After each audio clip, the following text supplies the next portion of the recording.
A short note here in the sun.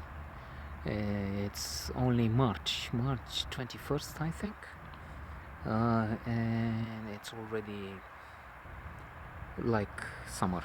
It's 21 degrees outside, which goes to prove that uh, climate change is not a hoax, even if people in the Donald administration, including the lunatic, think so. They say it's a Chinese trick, but it's not. It's impossible to have this weather so early in the year without global warming. And indeed, the temperatures measured show that these have been the hottest years of all time. Well, since we measure. And I was thinking about this happy group we have. Um, Somebody else asked to join, and the approval will come in a short time from the administrator. But even if I have my hopes raised every time I get something like that going, I still don't know what will happen. It still looks like, well, there's a I talked to someone interested, like the last time also. Yeah, it sounds great, okay, but then after a while, there's not much going. I was also remembering the quote from Tal Ben Shahar, the Harvard professor with the most popular course ever, who said when he was asked what does he wish for his students, he said, well, I wish you fail more. Because if you fail, that means you try. If you don't fail, that means you don't try.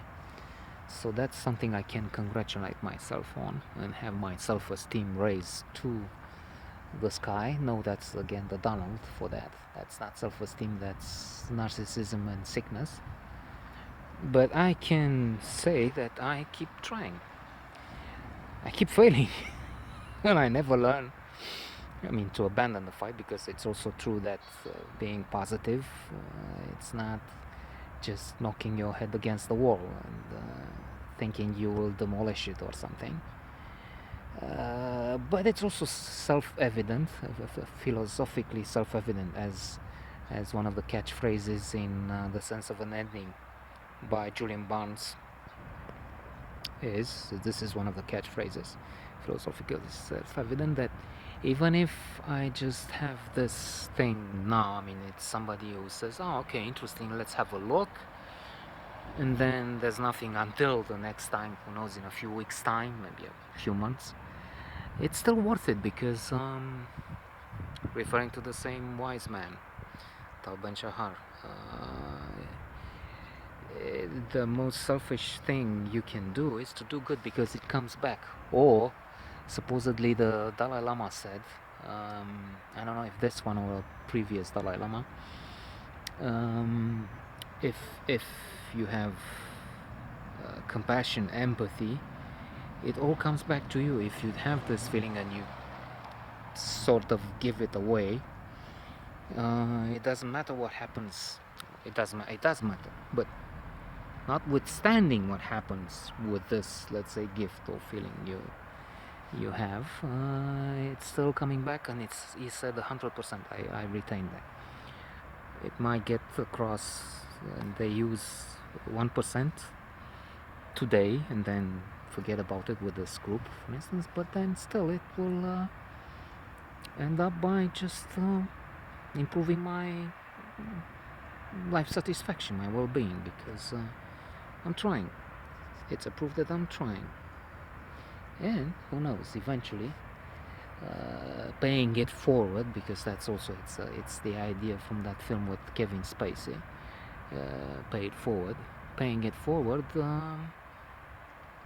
is the key, is probably the mantra, the idea, the secret, the holy grail, nirvana.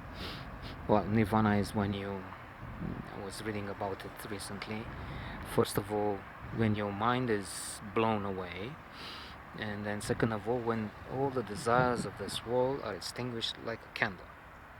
So that doesn't seem to agree in a way. I mean, if you either forget about it, in the words of Donnie Brasco.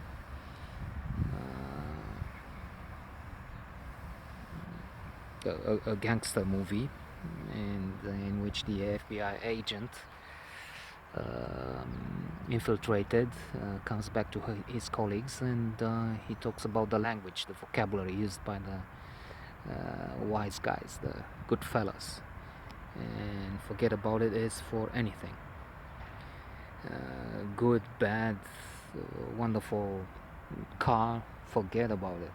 Or a lousy thing, a lousy meal, forget about it. But either you forget about it and you reach nirvana, or you don't, and then we'll see.